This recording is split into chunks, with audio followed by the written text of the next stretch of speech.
for the Halloween party, right? So what are you doing after we get done with our true crime? Well, I wanted to spend time with Steven, so I thought we'd have breakfast. And then we're going, this is his choice, to go look for mannequins, children mannequins, to dress up as the Shining Twins for his party in months away in October. And it's kind of like you shopping for Christmas. He's very well prepared. He's very prepared. He has a list. He has a diagram he drew. The whole house.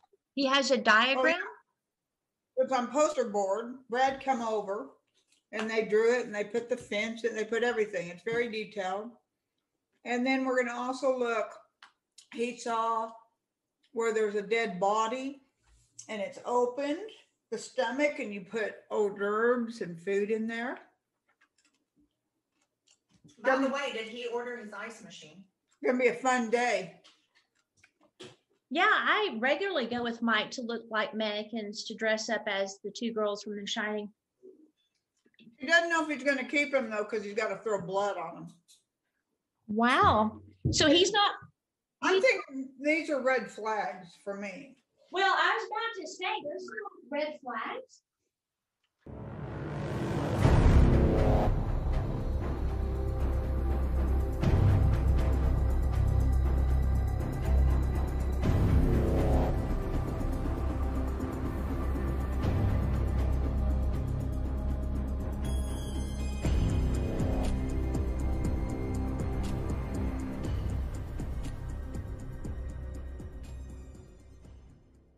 So this is probably one of the most controversial family annihilations. I think the only one that maybe compares a little bit is Scott Peterson. Oh, yeah. Would he be considered a family annihilation? Huh? Would he be considered family annihilator? Killing your wife and unborn kid, yeah. And, I started noticing a pattern too in family annihilators, not all of them, where the wife is sometimes pregnant, just like Colette was, with a baby boy. Mm-hmm. That's been in 3 shows now that I've seen where they knew the sex of the child. It was a boy, which, by the way, there are just 2 biological sexes. And it's like they annihilate them. It's crazy. Okay, so surrounded by controversy, many think he was innocent. The Wilderness of Error that just came out, that series, it's very good. It keeps you guessing.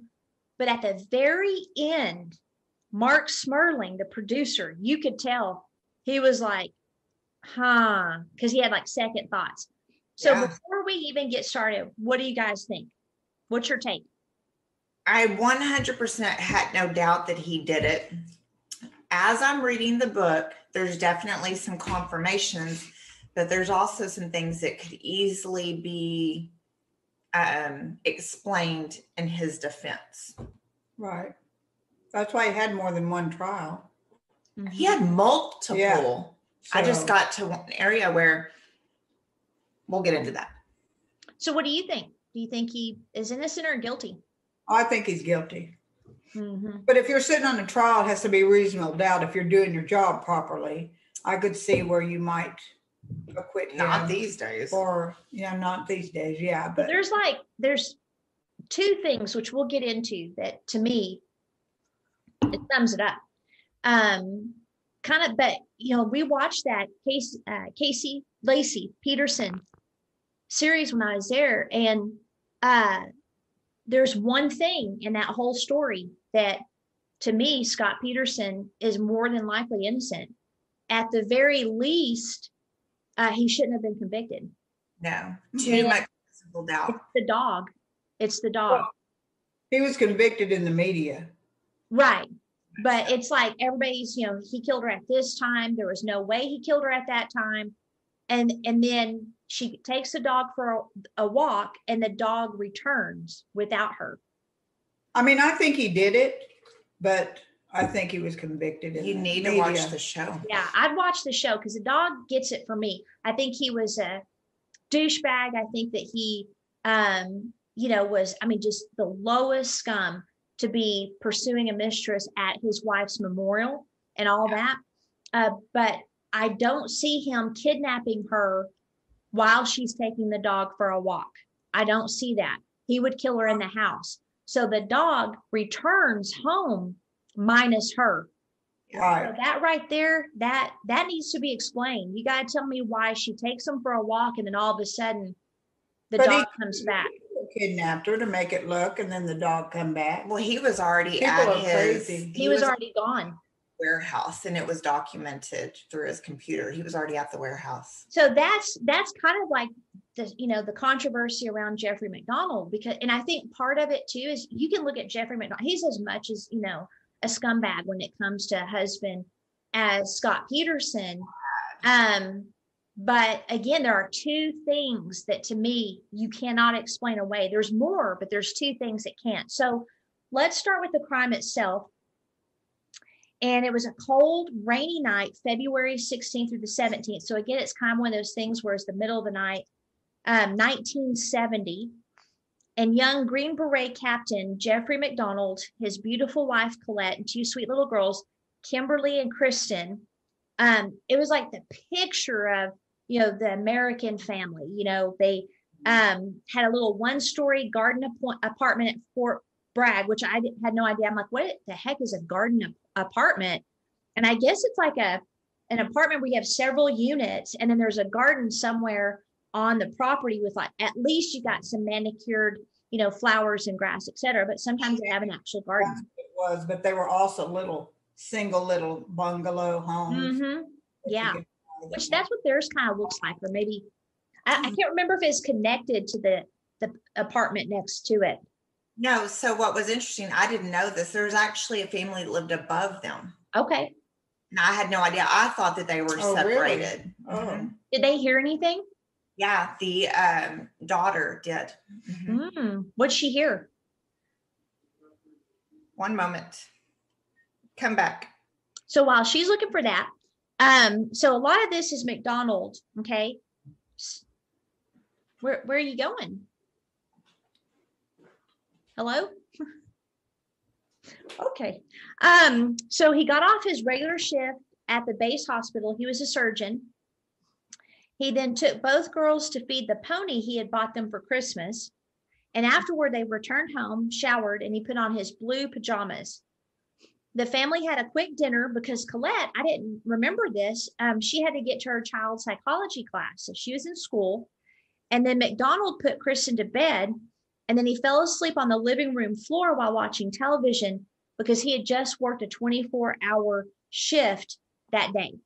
So here's the thing. He worked a regular job plus another job with a long shift or vice versa. Then he went and played basketball for some time and then came and did all that stuff. I mean, he was up for a very, very, very long time. He was. And he was also on drugs, wasn't he? The hypers, whatever those are called. Uppers. Hyper. So, about an hour later, Kimberly woke him up and asked to watch her favorite show, Laugh-In, which she did. And then she went back to bed once the show was over. And then about 40 minutes later, Colette returned, and both her and MacDonald had a couple drinks while watching television. And then in the middle of Johnny Carson, Colette, who was 4 months pregnant with their first boy, went to bed. MacDonald finished watching the show and then started reading a novel when Kristen started crying. And I was like, man, how is this guy awake? You know, after working and all that. And then I, you know, found out about the uppers. So he gave her some chocolate milk, and then he finished his book around 2 a.m. He then washed the dishes and went to the master bedroom. And there was little Kristen, she's the youngest, sleeping next to Colette. She had wet the bed, which it seemed to be pretty common, and he didn't want to disturb Colette, so he carried Kristen back to her room, grabbed a blanket, and fell asleep on the living room couch.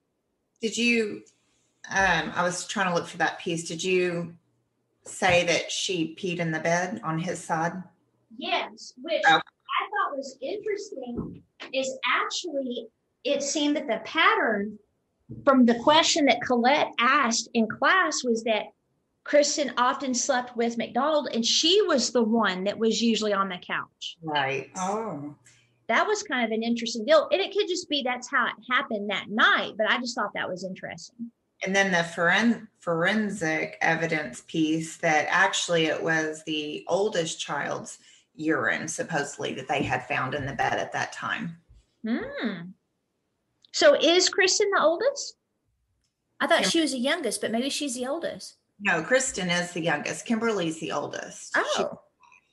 Yeah, that's why it's really weird. And they get to it as to why that might be significant. Okay. So he said that Colette's shouting suddenly woke him up. And she said, Jeff, why are they doing this to me? Then he heard Kimberly screaming, Daddy, Daddy, Daddy. So now at this point, he's fully awake. He saw 4 figures standing over him. He described one, and he was extremely detailed in his descriptions. He said that one was a black man wearing a fatigue jacket with E6 sergeant's stripes on the sleeves, 2 white men, and a woman with a floppy hat and stringy blonde hair. He thought she was holding a candle in front of her face, but they never found any candle residue. So later he said, well, maybe it was a flashlight. And she was chanting, acid is groovy, kill the pigs. So popular comment, and the hat back in that day. Right. They called police pigs. And it's supposedly her boots. He couldn't remember if they were white or brown, but they looked shiny. So they were either shiny boots or they were wet from rain. And apparently in their area, it was actually uncommon for them to talk that way. It was more common on the West Coast, which is where the Manson things were, right? And those items were in that magazine that you'll get to. Interesting. So MacDonald said that he tried to get up, but the black man hit him with a club. He then felt a sharp pain on the right side of his chest. He said that he looked down and saw a glint of an ice pick blade. He struggled with the intruders as he tried to get up. They yanked his pajama top over his head onto his wrist, which he then used to fend off blade thrusts. The black man kept hitting him with the club. He tried to make his way to the hallway that led to the bedrooms to check on his family, but he passed out. When he came to, he discovered Colette on the master bedroom floor with the handle of a knife sticking out of her cheek or chest. Was it chest? I think it was chest. Yeah. On the bed's headboard, someone wrote pig in blood.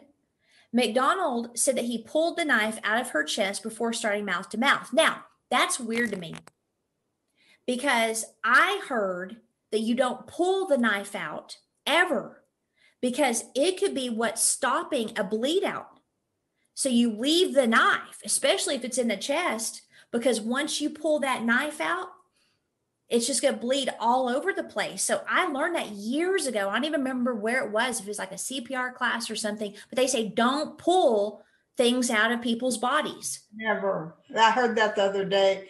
But you know, when you're in a traumatic situation like that, you do things you wouldn't do. You don't. Well, he's a surgeon though, number one. But Yeah, maybe he had to do that to do CPR because back then, you know, you pressed. right. So he didn't, couple of things. They did blame him taking the knife out of her chest immediately on his surgical background, but you're right. That's typical, at least now. Don't know what it was back then, but he didn't do CPR. He only did mouth to mouth, and they kept like reiterating that. So then there would be no reason to pull the knife out except to get your fingerprints on it and have a reason for your fingerprints to be on it. Well, I know he's guilty 100%, but I also know, surgeon or not, you come home or you see something like that, your mind still works like a human being. You know what I mean? Yeah. Even though I know he did it. Because all the true crime where you've got doctors and stuff that do it, they don't overreact. They don't freak out. But I could see, but usually doctors are psychopaths anyway, believe it or not. Functioning psychopaths, but they're designed to operate in those conditions. But yes, I can give a little bit of, you know, credence to that was his wife. But personally, I think he did it just gives a reason for his fingerprints to be on it. Then what's weird is he then said that he placed his pajama top over her chest. Why? And then went to check the girls. That's an odd thing to do. So both were lying in their bedrooms covered in blood. He called for help and said, "We've been stabbed. People are dying," which I thought the "people are dying" was very interesting how he phrased that. I found the girl. Okay. She lived upstairs, was a right? 16-year-old babysitter. And she heard in early morning hours, she said she came out of a deep sleep and I heard Colette's voice. Woke her up. The voice I heard was mad enough to kill. She couldn't distinguish the words. But she thought that she was saying, "What do you think I'm going to do while you are doing all of this? Do you think I'm going to be standing around here doing nothing? If you touch one hair of those children's head or my head, I'll kill you."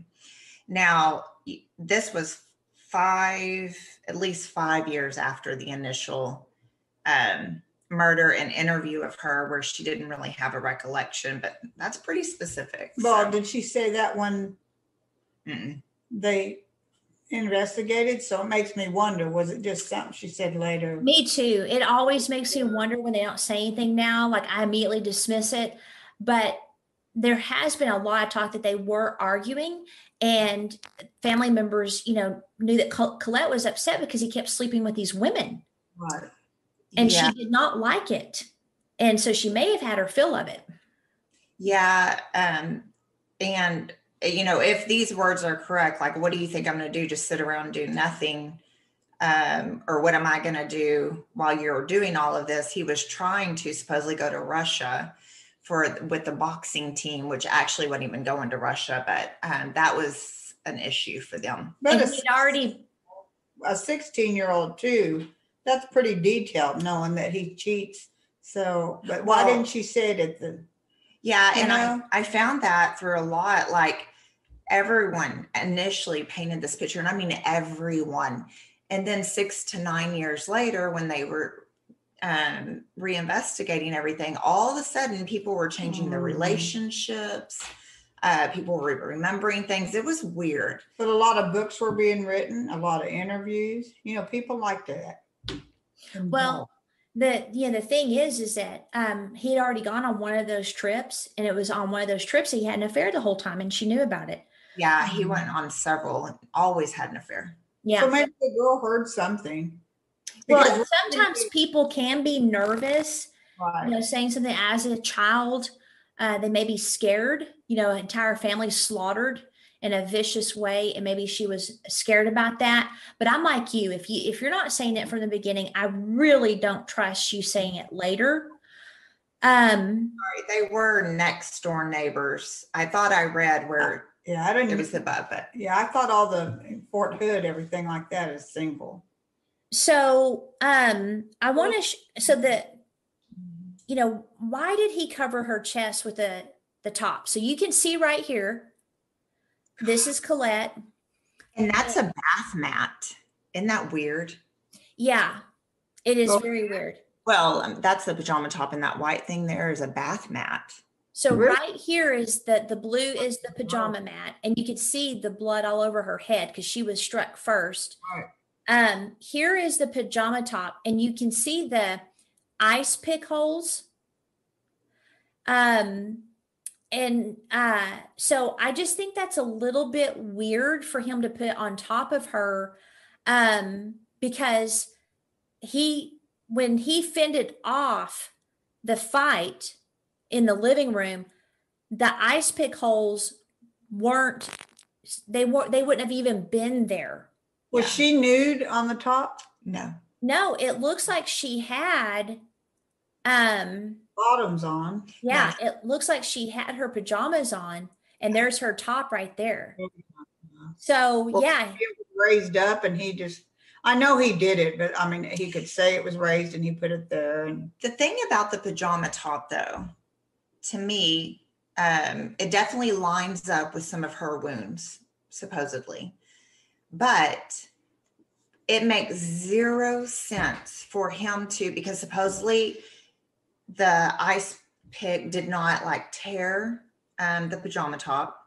So the self-defense wounds or the self-defense angle doesn't make sense for him to be attacked with it on. But but you could say that the other thing too, like if she had grabbed a hold of his pajama top, there wouldn't be defense tears. And it makes no sense to me for him to lay the pajama top on her and then stab her with it. I think the reason he did that is to get, basically, he had no evidence that he was attacked. There was no blood on it. There were no holes on it. There were nothing in his pajama top to support his story. So I think that he put it on top of her, stabbed her so that he would have holes in his pajama top, and then he could contaminate the pajama top because none of his blood was on there. So he had to explain it. So instead he puts the pajama top on her to get it contaminated with all of her blood. So I think it was to cover up that there was no evidence he was attacked. So he had to make holes and contaminate it with her blood. But he's smart though. I don't think he'd just stab her through his. Another interesting thing about the pajama top is that there was also holes in the back. So whenever they first came on the scene, they were like, he saw it and it was front and back. And he was like, there's no way if he has all those wounds on his back that he's alive. It's still, again, like I'm with you, it doesn't make sense. I mean, I understand the blood contamination, everything, but did he not think? Yeah, he thought probably not, because I think he didn't intend to kill his entire family that night. I think he got into a rage and it was too late and he had to cover up after. So to me, the crime scene makes sense of a person who was covering up after the fact, not necessarily planning it beforehand. I would have kept it on and just. I completely agree. It just still doesn't, like, what was he thinking putting the pajama top on there and just poking holes? It's like, well, she was actually stabbed. We'll get into that in a second because the holes and her stabs wounds actually match perfectly. Yeah, some of them do. I said that earlier, but still it just doesn't. All of them, the way they folded it up, the scientists were able to, like the way he would have laid that on there, they were able to perfectly match everything. Now, is that actual science or not? But that surprised me because that wasn't in Fatal Vision when it was written, and it was things that came out later. So and we'll get more in depth on it. The MPs, they arrive, they survey the scene. Colette had been stabbed 16 times with a knife in the chest and neck, and then 21 more times in the chest with an ice pick that was driven all the way to the hilt. She'd also been hit at least 6 times in the head. Both her arms were broken, so she's probably trying to defend herself, but the girls were even worse. Kimberly had been struck in the head at least 6 times. One blow shattered her skull, and another the left side of her face. She was hit with such force that it splintered her nose and cheek, and a piece of bone was sticking through the skin beneath her eye. She'd also been stabbed in the neck with a knife several times. The wounds were so close and precise that the pathologist could only estimate 8 to 10 wounds. So it was really hard. Didn't he use a bat? A club. A club. Oh. Well, I found out later it was actually a piece of wood from their bed. Yeah. The slats. The wood? Oh, one of the slats. All the weapons came from within the house. So they matched 21 ice pick stabbings that went straight in, and there were 48 total on his pajama top.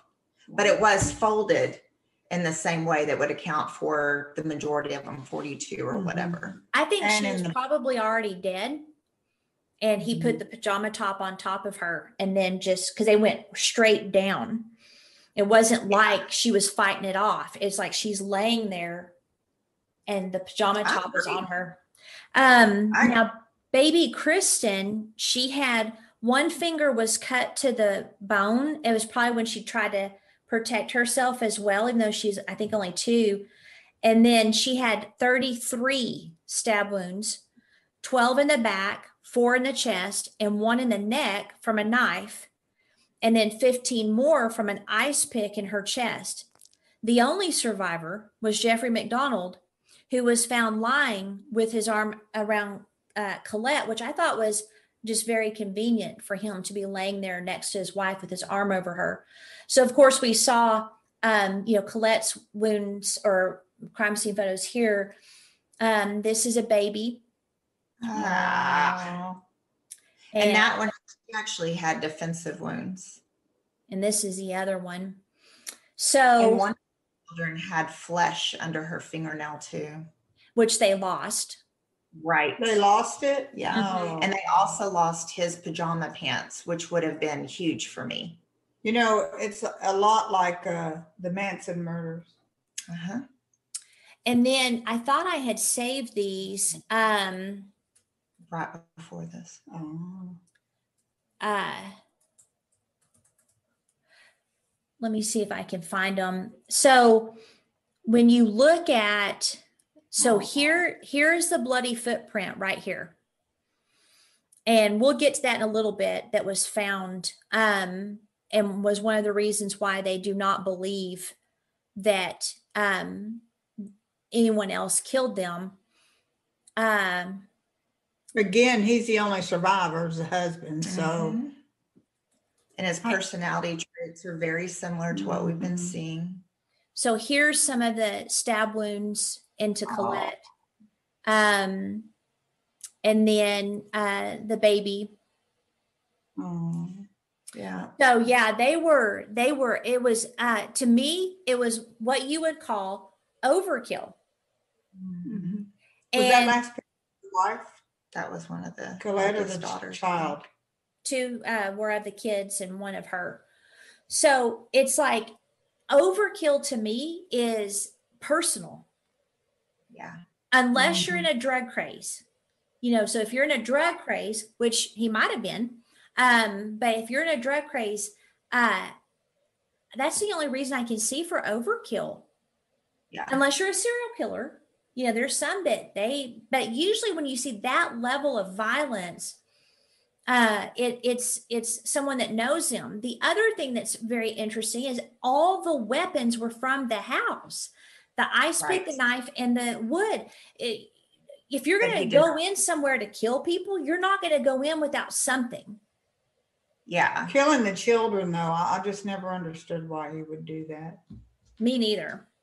Never. Well, I liked on Wilderness of Error, the prosecutor said, let's say that, well, I don't remember if he said this, but let's say that he was in a fit of rage and struck his wife and, went ahead and just out of rage continued to kill her. But then he actively made a decision to go and kill the babies. Yeah. I mean, that. And they have a theory on that, which I think we get to in the notes. Yeah. So the police always look at the spouse, or the survivor, because like True Crime Garage, they said, here this dude's a Green Beret, and they kind of went into some of his training. He wouldn't have been trained to the level Green Berets were as far as hand-to-hand combat, but he would have been trained in a lot of the way a Green Beret was. And so here you've got this Green Beret, and they said anytime, and I agree with them, that you go into a house to kill, you're going to eliminate the threat, which is always going to be the male. Right. And you're dang sure not going to go into a military Green Beret officer's house and not have a weapon. So to them, it's like, here you have this overkill, this brutal killing of this wife and her two daughters, pregnant wife and two daughters, and then the man escapes. A little strange. I agree 100% on the knife that he pulled out of her chest.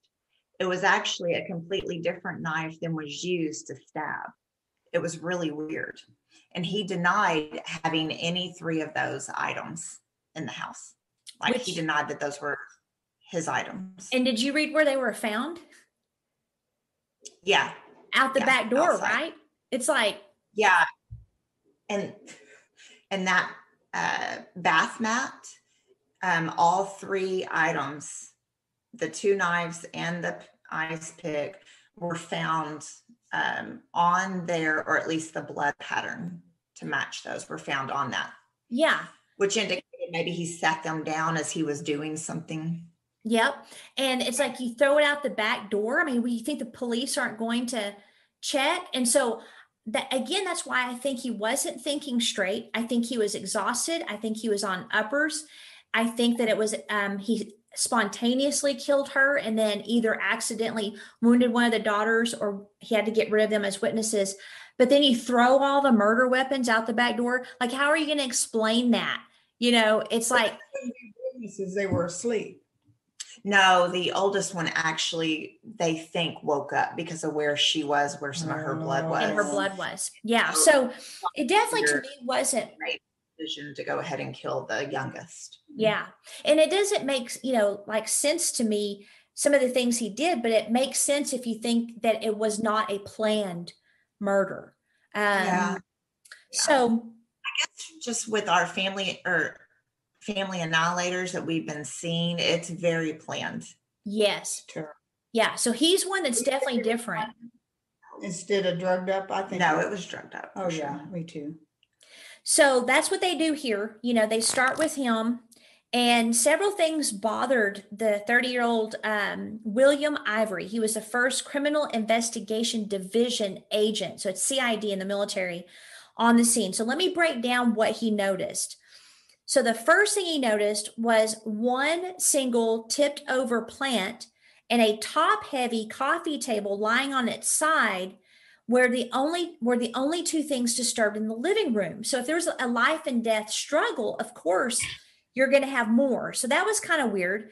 Then later, they tried to get the coffee table in the exact position that it was in, and it would never assume that position again because top heavy, it's going to go all the way down. It's not going to lie on its side. And so that bothered him. The second thing that bothered him is of all the blade thrusts that MacDonald fought off, only one tiny single fiber from his pajamas could be found in the living room.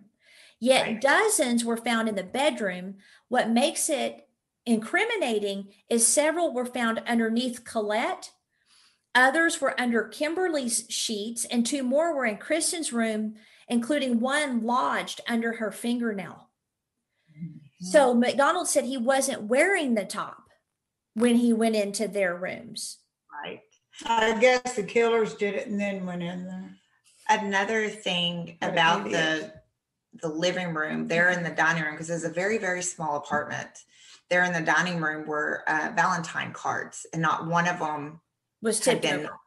And that theory was tested by a few different people. And every time you can fart over in that area and it will blow a card down. Right. But anyway, when they were testing the theory, there was numerous people that every time they would run by or struggle, they constantly fell down. Right. Yeah, the air of walking by, that it's just ridiculous. Yeah. So the third one was the blood evidence. There were, quote, buckets in the bedrooms, but none in the living room. They found one teeny tiny little bitty drop on the hallway steps. It was so small, they couldn't even type it. So at the time, they didn't have any DNA, so they had to go by types. This was so small, they couldn't even do that. They also found MacDonald's glasses by the living room drapes, and they found a single speck on one of the lenses that matched Kristen's. Yeah. Not MacDonald's. But he said he wasn't wearing them when he went into her room. So how did that blood get there? The next thing. The pajamas, he wasn't wearing the glasses. Right. Yeah. He tried removing himself for everything they threw at him. Then Ivory, the CID agent Ivory, found tips of surgical gloves beneath the headboard where pig was written. And they were identical to the supply of gloves that were stored beneath the kitchen sink in the cabinet. And then in that same area on the floor in front of that cabinet were drops of blood that were the same type as MacDonald. And we'll get into the types in a second, but most hippies high on LSD aren't going to have surgical gloves with them. Right. So when he wrote pig, the tip tore and dropped and he didn't know it. They also found thing about the glove is that they feel that it was in the trash that they got rid of. So they didn't even get into the trash. Oh, okay. They really mess up on numerous things. They also found the ice pick, a kitchen knife later from their own kitchen, a bloody piece of wood about the size of a baseball bat that were used to kill Colette and her daughters. Every murder weapon came from the house. Also, MacDonald made suspicious statements. He told them three times that he took the knife out of his wife's chest in the 6 weeks following the murders.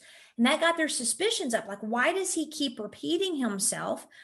Their curiosity heightened when tests revealed that the weapon had never been in her chest. So, yeah, so the ones that was used, the majority of the stabbings was not the one in her chest. It was a totally different knife. Oh. yeah. So But again, did he's find like, them outside? Both of them, yeah. Both of them? Yeah. and then finally, MacDonald hardly had any injuries, considered that he'd been beaten with a piece of wood, stabbed fighting off his attackers. And then the most serious wound was a clean, small, sharp incision located in the right chest between the 7th and 8th rib, which, by the way, is where you feel the least pain and you suffer the least damage. Is that Really? interesting? So only a surgeon would know that. Like, he would know where to find the rib and stab himself.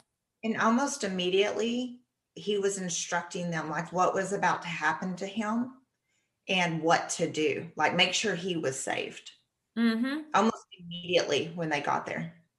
Yeah, and then like on the 911 call, he's all like, you know, we need police, we need MPs, we need ambulances, blah, blah. And they're trying to get from him, are you on base or off base? And he's like, well, why would that matter? And then he like runs off, leaves the phone hanging, and then he comes back and he's like, send, you know, help. And she's like, we got MPs on the way. But he would know why she needs to know that, you know. Here's what's jacked up about that is supposedly he finally answered her and she goes, well, you have to call off base or base onto that, and was like, and then he takes off and it's like, why can you not just, I mean, this is an emergency situation. You help, you take there. Yeah, you don't transfer a call or say you need to call them. And I don't even know if 911 was a thing back then in the 70s. You know, so they probably weren't trained. You had to call the police. Right. They probably weren't trained on what you do, you know, but we do know she transferred them to the MPs, but they were already on the way at that point as well. So, but why didn't he know? If you get a call, someone's dying, you don't say, you've got to call off base for that. Right. But here's something that's interesting. He's in the military. He would know who to call. Why did he call that number? So to me, he's trying to buy time because he knows the timelines as a doctor of decay and rigor mortis and all of that stuff. So to me, it's like, did he purposely call the wrong number?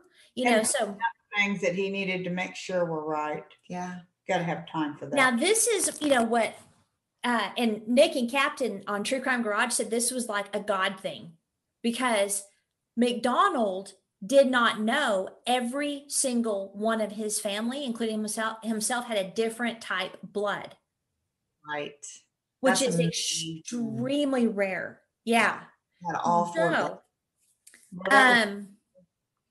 It allowed the agents to reconstruct the crime. So here's what they pieced together.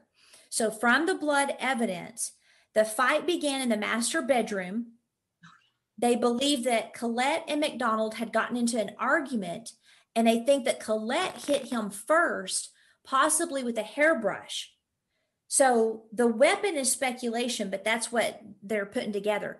So then MacDonald started hitting her with the piece of wood. Now, at first, they said that they thought the piece of wood was used for household chores.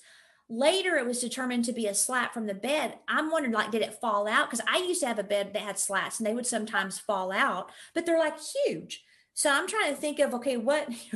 Surely it wasn't one that was like, 5 foot wide. Well, hippies aren't gonna lift the bed to get one. No, and they showed like where it came from and the size of it. And to me, it didn't look like a slat. It looked like a leg, but they kept saying that it was they may have used slat, but they weren't saying it was the leg, but that's what it looked like to me as far as the size. Yeah. Everywhere I heard it was a bed slat, but in some places it just said it was a piece of wood that was used, that had been laying around because it was recently used for some household chores. But here's the thing. So Household we're thinking about chores? slats now. Under the Furniture was made differently back then. So I'm wondering if maybe there were smaller slats to give support. I think I was thinking about that. I think one of my old beds was designed like that. You had like 3 really long slats, like on the outside and in the middle, and then smaller ones that went down in between those. So I'm wondering if maybe it was something like that. But they also found Kimberly's brain serum in the doorway. So they believe that she may have been accidentally struck. So when he, swung it to hit her, they're thinking, which the force must have been incredible. I'm not sure I buy that. I mean, I think she might have been accidentally struck, but I don't think that would have produced the serum. I think it probably would have knocked her out. He gets Colette incapacitated, and then he goes over there and starts killing her. I'm not sure. I mean, I guess there could be enough force, but to me, it'd be like a backhand. And just from playing tennis, your backhand's never, as strong as forward. So, but he was very strong. He was young. He was a Green Beret. So maybe it could do that on a little girl. It wouldn't surprise me. But that's why they think that he killed the daughters, is because he accidentally injured and probably mortally injured Kimberly. And he thought, well, I might as well finish off the job. So they think that he finished off Colette and then carried Kimberly back to her room and killed her. Then once he was done there, he went into Kristen's room and killed her. But before he could, Colette regained consciousness, stumbled in and threw herself on top of her daughter like any good mommy. And evidence shows that? Yeah. Her blood was found on Kristen's bed covers and on one wall of the bedroom. So that's going to be, the blowback effect. It's been a while since I've seen read the book. Yeah. And then MacDonald killed both of them, finished her off, wrapped his wife's body in a sheet, carried her back to the master bedroom, leaving his bloody footprint on the door on his way out. Here's the thing about the footprint. No doubt they had evidence where they feel that he could have got that much blood, and it was from the comforter where Colette's blood was kind of puddling in it, and then they feel that he stepped on it as he was putting her in it, carrying her back to the bedroom. But there's only one footprint. I have a hard time with that. It's like you go outside, you have water, mud, whatever. You're going to have residual, not just one. So did he forget to clean the rest of it, or that one up? Maybe. Well, if only one foot, got in part of the blood and then he walks, did any other residual footprint? It just wasn't discernible because most of it was in that one footprint. There was a lot of blood everywhere. Yeah. If he had like tons of blood, like he was soaked in his foot, I would see several footprints. Mm-hmm. But if it was just a little bit because he was trying to avoid it, or maybe he missed cleaning it up. Yeah, because it looked like enough where you'd see the full footprint. Go ahead and pull it up again. I mean, it's a good footprint. Yeah, so you should have a little left over. It's hard seeing the babies. Okay, right here. That's a good. And it looks like there might have been something here they're pointing to. True, left, right. But that's a pretty good one. So I would think he'd have another one above. But there was a lot of blood. So maybe they just thought maybe it was just more blood. But yeah, I was thinking there should be more than just one. And then here's the ice pick and the knife. Right. And then here's the knife that was supposedly in her chest that was not. Right. In her chest. So it looks like it was next to their bed. I want to see this infamous piece of wood. Oh, here it is. Yeah. So I think you're right. It was one that went that way. Well, I showed a picture of it. I had planks in my bed growing up and they weren't that thick. Yeah, but that was a long time ago. Well, in the 60s, right? So yeah, I mean, I did. I had the bed slats were typically flatter, but I did have one bed that had them that was basically square. But I'm just not sure on the piece of wood. But we do know as a murder weapon, and we know he just threw them out the back door, which is stupid. Okay, so then Prints on them, right? Or fingerprints? Nope. From the one knife, which again doesn't make sense. He wiped them all down. Yeah. And then he tries to cover it up. So at the time of these murders, like we discussed, Charles Manson and the Manson murders in California, it was all in the news. And agents found a blood-smudged March 1970 edition of Esquire in the living room, which they believed inspired him to write Pig and make up the chant from the hippie lady and all the other details of four assailants. What's also interesting is that the reason they think that is the bloody fingerprint had one of the girls' blood in it, and it was under the coffee table. Yeah. Oh. So how would the blood get there?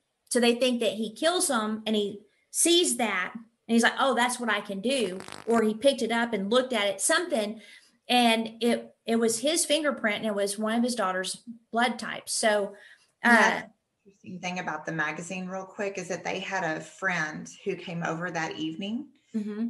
He would often come over, and the very first interview, so we're not talking 5-9 years later where it changed, but initially he thought that it was very odd that MacDonald immediately called his attention to that magazine, to that article. Right off the bat, he thought that was odd. That's interesting. I didn't know that. Yeah. Then also they discovered that he fetched a disposable scalpel blade from a supply he had in the hall closet and carefully stuck himself with it. He then put on the surgical gloves and wrote Pig on the headboard and then laid his pajama top on top of his wife's chest. He then called for help with the gloves still on, according to the blood pattern, and then threw the evidence out the back door. He then messed up the living room, got rid of the gloves and scalpel blade. Agents aren't sure if he flushed them down the toilet or threw them away because they didn't stop the trash truck, which it goes without saying, the people that handled this case sucked at what they do. Bad. Now, to their defense, they probably didn't have a lot of murders like this, and they probably didn't have a lot of family annihilation situations. It's a military base. So I guess we could give them some, leniency there, but it's like, come on. Wasn't it just the MPs? It wasn't an outside. No, they had the investigative agents. That's what their job is they investigate crime. So, and the Ivory guy, he already suspected things were weird. They just did not secure the scene. At all. Yeah. And I think even things were stolen, wasn't there? Some things were stolen out of the house. His wallet by someone that was there in the house. I thought it was an EMT. I think you're right. Yeah. Stole his wallet. Yeah. So that right there, you could be like, see how shady they are? My daughters and my wife are bludgeoned and stabbed to death, and this EMT steals my wallet. Like, of course they're going to frame me for this, So I could see how people would be like, wow, from the start.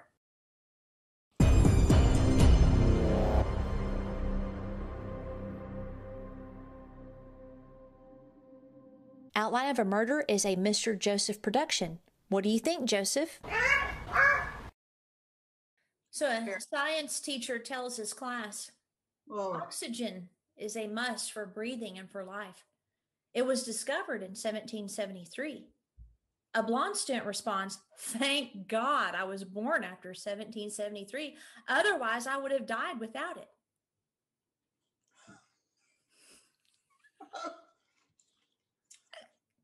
I laugh because they're so ridiculous.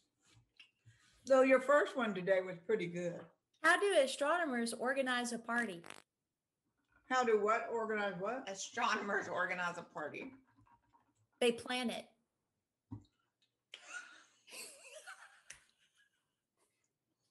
And you call me weird?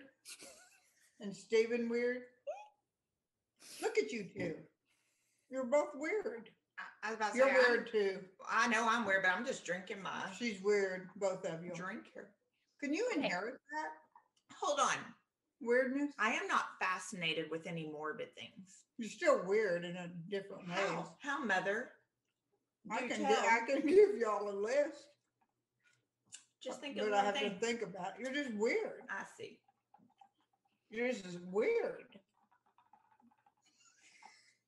That's weird. I'm just stirring my drink, waiting patiently. Y'all with no know. examples. Y'all don't need examples. You know you're weird, both of you. I know I am, but for different reasons. It takes a weird that person. you don't know about, and you just spit peanut on my table. It takes a weird person. Weird people are fun. And funny. Maybe you're not weird.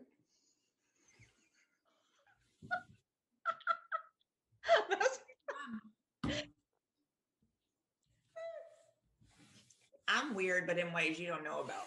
Oh, see, that's a good joke right there. Better than yours. Oh, are you gonna choke? Joke. It sounded like you were choking. Oh no, that was funny. Did you hear the little choke coming up? Are you turning red? Oh, Oh, you're choking. Are you okay? Can you breathe? This is weird. That was good, wasn't it, Sherry?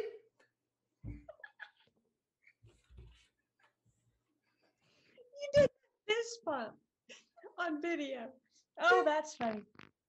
Okay.